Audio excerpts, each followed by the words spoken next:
Hello everyone, my name is Naman and I am posting in Government College Odgi as a guest lecturer. Today we will discuss about very most important topic geomorphology, interior of the earth, पृथ्वी की आंतरिक संरचना। पृथ्वी की आंतरिक संरचना के बारे में हमें जानने से पहले कुछ बातों को समझना बहुत ज़रूरी है, क्योंकि पृथ्वी की अंतराल या आंतरिक भाग में क्या है, किस पदार्थ से मिलकर के बना हुआ है, इसके बारे में हमारे पास प्रत्यक्ष प्रमाण नहीं है। प्रत्यक्ष प्रमाण कहने का तात्पर्य यह है कि खनन के द्वारा, माइनिंग के द्वारा, तेल के कुओं के द्वारा हमें 2 से 4 किलोमीटर की गहराई एवं 12 किलोमीटर की गहराई तक हमें प्रत्यक्ष रूप से जानकारी मिल जाती है। लेकिन 12 किलोमीटर की गहराई के बाद पृथ्वी के अंतराल में क्या है, इसके बारे में हमारे पास अभी तक प्रत्यक्ष प्रमाण नहीं है। हमें अप्रत्यक्ष रूप से पृथ्वी के अंतराल के बारे में जानकारियाँ मिलती आई हैं और मिल रही हैं।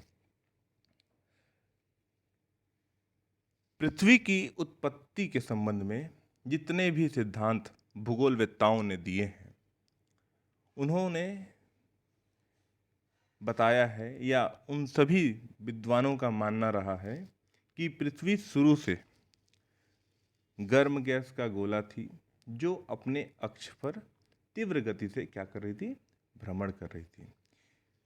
तीव्र गति से घूमने या भ्रमण करने के परिणाम स्वरूप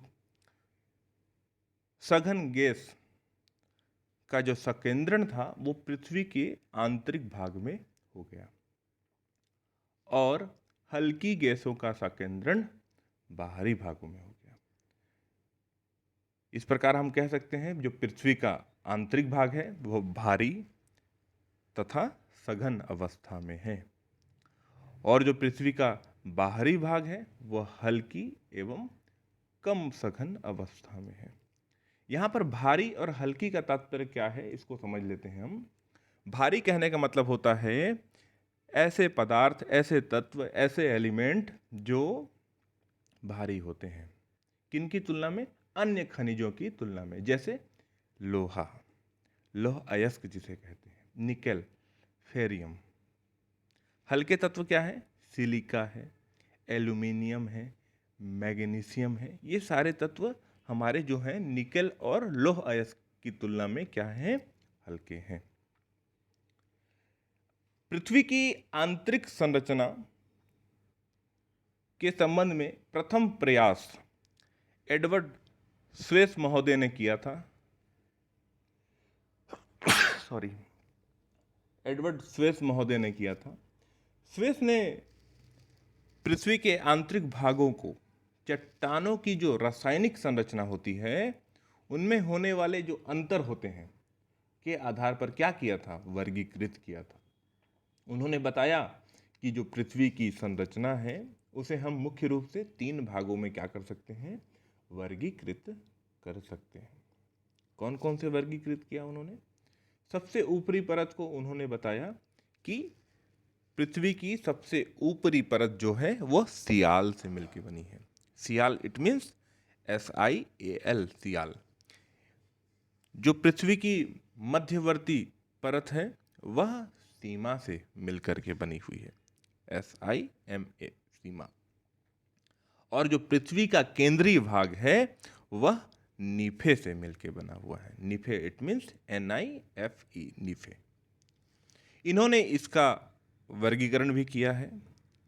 उन्होंने बताया जो सियाल है वह सिलिका प्लस एल्यूमिनियम से मिलकर के बना हुआ है।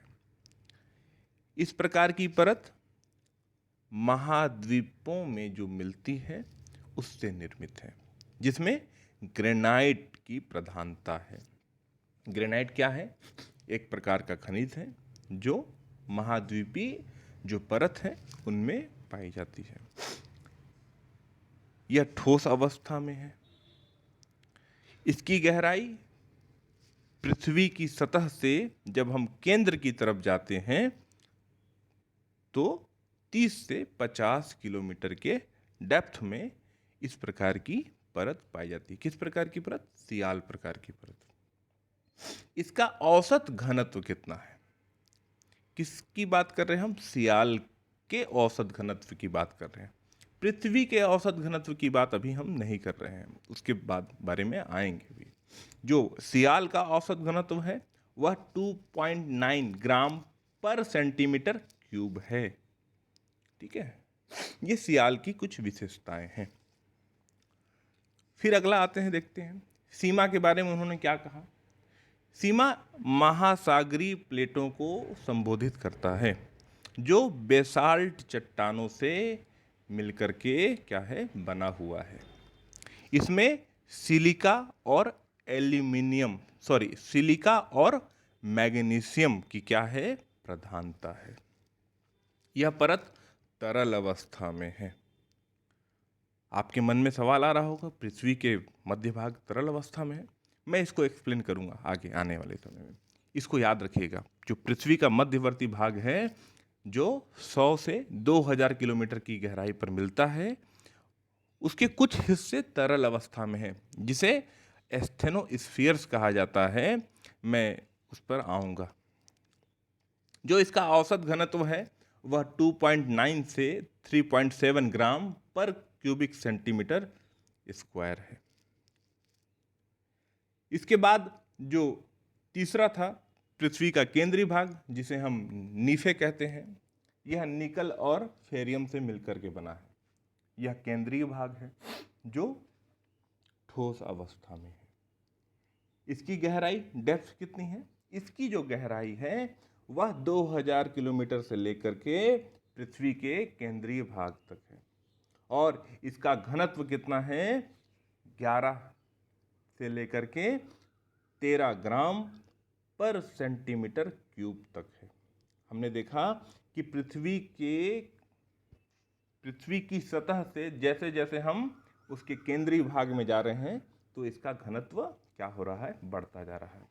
मैंने आपको शुरू में ही बताया था कि जो पृथ्वी के आंतरिक भाग है वो भारी एवं सघन अवस्था में है और जो पृथ्वी का बाहरी भाग है वह हल्की एवं कम सघन अवस्था में है।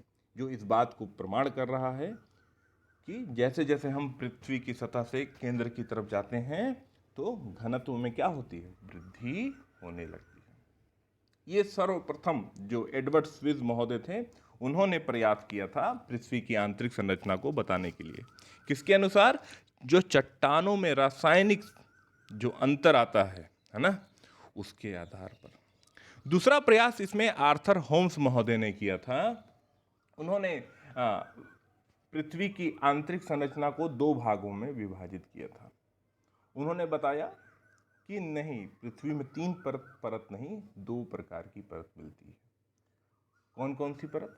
उन्होंने बताया क्रस्ट और सबस्ट्रेटम। क्रस्ट का मतलब होता है भूपर्पटी। भूपर्पटी कहने का मतलब तात्पर्य यहाँ पे यह है कि जो पृथ्वी की ऊपरी भाग है, ऊपरी सतह है, उसे हम भूपर्पटी कहते हैं। और उन्होंने सबस्ट्रेटम कहा। सबस्ट्रेटम मतलब होता है पृथ्वी का केंद्रीय भाग, जो अध स्तर, इसका हिंदी अनुवाद होता है सबस्ट्रेटम का। इन्होंने बताया जो क्रस्ट है, आर्थर होम्स महोदय ने बताया कि जो क्रस्ट है वह सियाल तथा ऊपरी सीमा से मिलकर के क्या है, बना हुआ है, जबकि जो सबस्ट्रेटम है वह निचली सीमा तथा जो नीफे है उससे क्या है, मिलकर के बना हुआ है। कई और वैज्ञानिकों ने इस पर प्रकाश डाला है, लेकिन हम वर्तमान कहने का मतलब है पृथ्वी के आंतरिक भागों की जो संरचना है इसका अध्ययन जियोलॉजिस्ट करते हैं। भूगोलवेत्ताओं का काम नहीं है। जियोलॉजिस्ट कहने का मतलब होता है भूगर्भ शास्त्री, जो पृथ्वी के अंदर जितने भी प्रकार के एलिमेंट्स होते हैं, तत्व होते हैं, पदार्थ होते हैं, उनकी क्या करते हैं? वो अध्ययन करते हैं। उन्होंने इसकी साइंटिफिक व्याख्या की है। उन्होंने बताया है, किन्होंने, भूगर्भ शास्त्रियों ने या जियोलॉजिस्ट ने बताया है, पृथ्वी की जो परत है वह 3 अवस्थाओं में मिलती है। कौन कौन सी अवस्थाएं हैं इसको देखते हैं। उन्होंने सबसे पहले बताया है लिथोस्फीयर। लिथोस्फीयर मतलब स्थल मंडल। स्थल मंडल में क्या क्या आता है? महाद्वीप भी आता है और महासागर भी शामिल होता है। अब आपके मन में एक और सवाल आ रहा होगा कि सर स्थल मंडल में महाद्वीप और महासागर दोनों रख रहे हैं हम। इसको मैं ब्रीफ में थोड़ा समझा देता हूँ, शॉर्ट में समझा देता हूँ। जब हमारी पृथ्वी शुरू में जब गर्म गैस का गोला थी और जब अपने अक्ष पर तीव्र गति से घूम रही थी, तो उसमें घूमने के साथ साथ क्या था, गैस जो निकल रही थी, जो हमारे वायुमंडल में जा कर के स्थिर हो रही थी, जब हाइड्रोजन के अणु आपस में मिले तो उनसे वर्षण हुआ। वर्षण होने के पश्चात, वर्षण मतलब वर्षा, वर्षण जब क्लाइमेटोलॉजी आप पढ़ेंगे तो हम उसे वर्षा ना कह के वर्षण कहते हैं, प्रिसिपिटेशन कहते हैं, जिसके 3 फॉर्म होते हैं, लिक्विड, सॉलिड एंड गैसियस। ठीक है, जब पृथ्वी पर वर्षण हुआ तो जब वह ठोस और गर्म सतह पर वर्षा की बूंदें गिरी तो पृथ्वी के कुछ भागों में क्या हो गया, संकुचन पड़ गया था। पानी उस समय नहीं था पृथ्वी पर।